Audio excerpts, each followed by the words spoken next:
ஒவ்வொரு பெண்ணுக்கும் பாத்தீங்கன்னா தனி மனித ஒழுக்கம், முதல்ல தனி மனித ஒழுக்கம் கண்டிப்பா வேணும்னா. அது மட்டும் இல்லாம தற்காப்பு கலையும் அவங்க கத்துக்கணும்னு என்னோட வேண்டுகோள். நீங்க உங்க பொண்ணை ரொம்ப சாதுவா வளர்த்துறீங்க.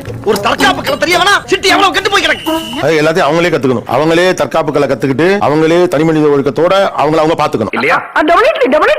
அது மட்டும் இல்லாம இந்த நேரத்துக்கு போகலாமா, இந்த நேரத்துக்கு போகணும், இந்த நேரத்துக்கு போக கூடாது. வாழ்வியல் சார்ந்த கல்வியை ஒவ்வொரு பெண்ணும் கற்றுக்கொள்ள வேண்டும். அது மட்டும் இல்லாம ஒவ்வொருத்தரும் பாத்தீங்கன்னா இன்னைக்கு புத்தக படிப்பு மட்டும்தான் இருக்கு, வாழ்வியல் சார்ந்த வாழ்க்கை கல்வி இல்ல. அந்த எங்கெங்கயோ போறீங்க சார் நீங்க.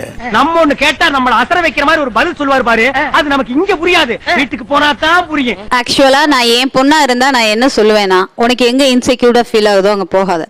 லேட் நைட் வெளியில போறது தப்பு இல்ல, பட் சேஃப்டி அண்ட் செக்யூர்டா போகணும்.